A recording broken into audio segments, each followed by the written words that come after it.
concurred with it. If they did concur with it, then it seems to me it's black and white and it needs to be enforced immediately. Now, I don't know the status of that.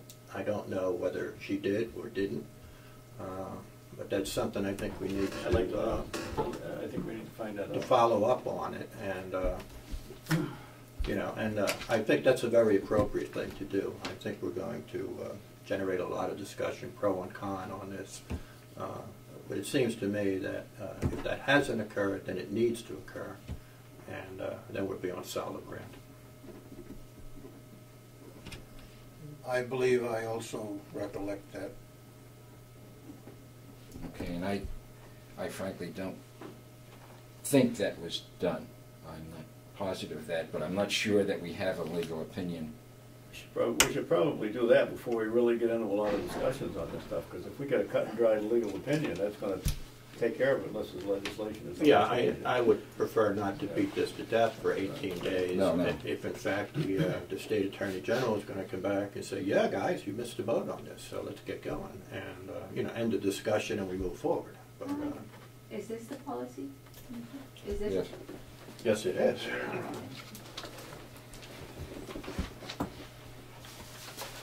And again, my recollection is Betsy was going to do that, but she's not here at the moment, so I don't know whether she did or didn't. But I will tell you this, and one thing on your resolution, Frank, that bothers me, and I think I brought this up to you before. When you're putting together a budget, at least every time I was putting together a budget when I was in private industry, and I put together many of them, your budget basically was not cast in stone. It was how much money you really felt that you needed to run that. You know, I know we operate differently from here, and maybe you can't, but it also had the authority, and I would really be in trouble in town if the selectmen didn't have the authority, that if you put down X amount of money for a truck, okay, and then the truck turned out to cost more than that or something else, if I had to go to somebody else and get permission, it would just slow the whole process down. So I don't generally have a disagreement with what you're saying, but it seems to me that the county commissioners, who are the elected officials, as long as they don't deviate from the overall amount of their budget, should have the authority, not necessarily the department head, but the commissioners should have the authority to grant them to switch that around within that budget, because that's exactly what it is. It's a budget, and the budget is not cast in stone, in my opinion. Well, I think you're correct in that. That's been my experience with state budgets, not in this state, but in other states, that we were able to transfer between lines so long as we kept the account intact. Yeah. And that's what we do when we pass the budget and we submit that form to the state. We list each account, and then the commissioners must stay within that. If they have to go out, that's when they have to come to us. And it's a good example of that is fuel costs. Try budgeting for fuel costs. Frank. No, I respectfully disagree. The RSAs are very specific. You cannot transfer appropriations from one line item to another. It specifically states that in the RSAs. Now, is it easier to do it your way? Yes. Is it less disciplined to do it your way? Yes. But the RSAs say, no, you can't do it. Well, Frank, just, if I may interrupt for just a minute, I think the point was made that we get a legal opinion. I disagree with you, and I'm consistent, I think, with what Harry is saying, that that is not clear, that a line item is not in appropriation. And I think that's the way we have operated in the past. I think that's the way state budget operates. But if we feel that there is a need for an interpretation, that has to come from either the county attorney or the state. Okay, But that's the law. if I may continue, that's fine. And if we do it that way, we're going to be one county out of 10 in the state of New Hampshire that does it that way, because the other 9 don't. And I would also like to say this.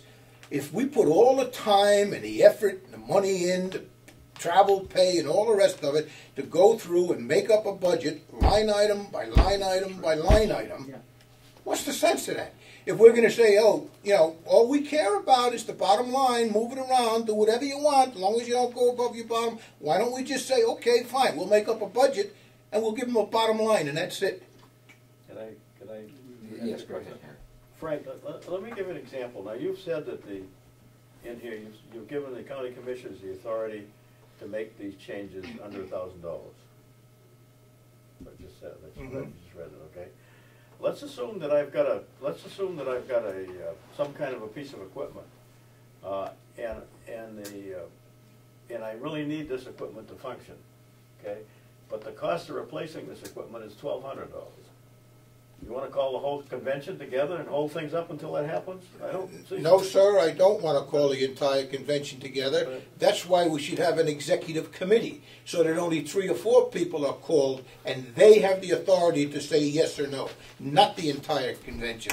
That's another thing. The RSA states you must elect an executive committee at the first meeting. We haven't done that in years. When I brought it up, it was that much easier just to say, oh, well, why don't we just go with what we have?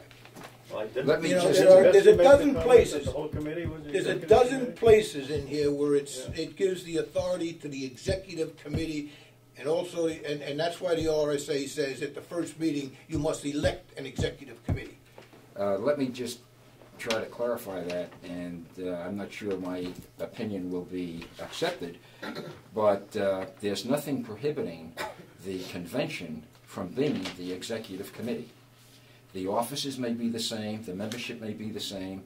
In counties such as Rockingham and others, where you have perhaps 50-plus delegation members, they have, I think Rockingham has an executive committee of 15 members. Well, we were only 14 members. I mean, when you're dealing with 50 or 60 delegation members, I can see having an executive committee. But I think, I can't speak for everyone, but I think most of our delegation members would be reluctant to pass on the responsibility for budget oversight to a few members.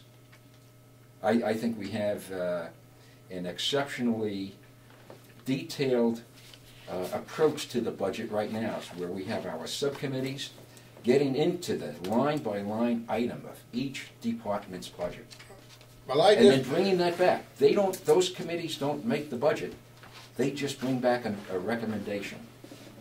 I disagree. You know, if the state law said, okay, if the delegation is 14 or less, you don't have to have an executive committee. It doesn't say that. Let me It just says Frank, you will as elect chair, an executive committee. As chair, I would agree that perhaps each organization meeting, we should pass a resolution that the convention will be the executive committee. That's exactly what we did, and I have no qualms with that. We satisfied the technicalities of the law, but we violated the spirit of the law, in my opinion. But- And we have the authority to do that. We made up a resolution that said, okay, everybody's on the executive committee.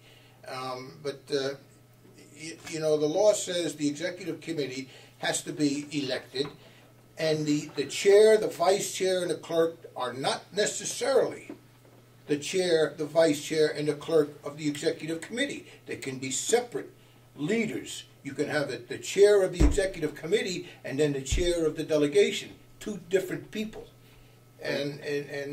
So, like I say, we satisfied the technicalities of the law, but not the spirit of the law. There was one other point. You know, when I brought it up at a budget meeting... Let's say, what do we want to do with this? We have, if you want to make some progress, do you want to make a motion that we do something on the executive committee versus the convention? Well, I'm trying to show why we have to do something. You know, when I brought it up at a budget committee meeting, and I asked the question, what if somebody, you know, takes $150,000 and moves it around? I was laughed at. That can't happen. What an idiot. You know, and then the next meeting I brought it up and showed you where it did happen. Nobody said, oh, geez, you know. But the commissioners should have got that, Frank.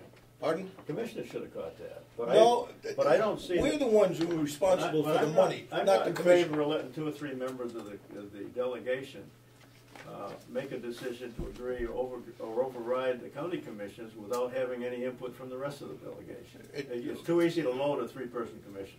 Not that we would, but it's too easy to do it. It doesn't give the number for the executive committee.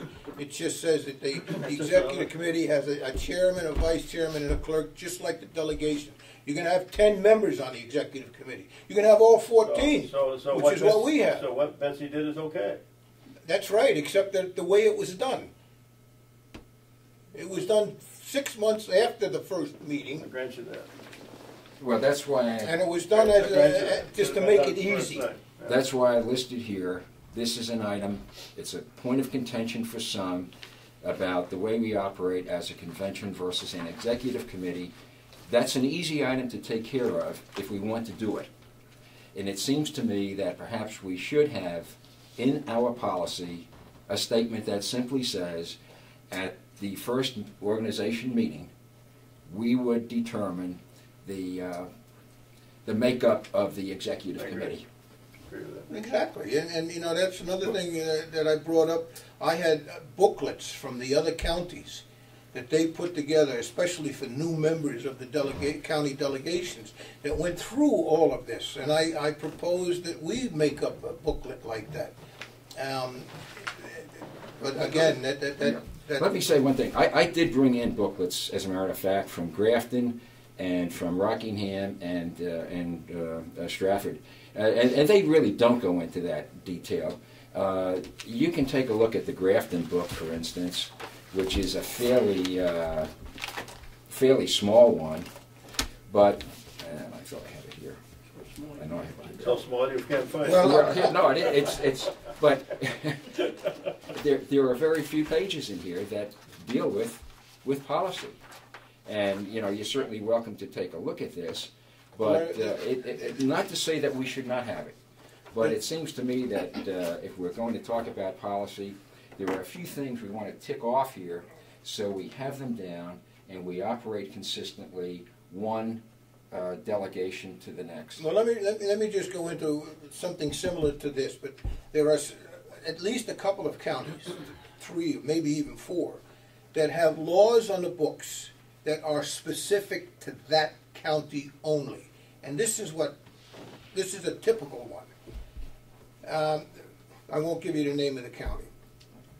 Notwithstanding any other law to the contrary, the following procedures shall apply in X county. Prior to the transfer of an appropriation in whole or in part from one line item to another, or from one department to another, the following procedures shall be followed.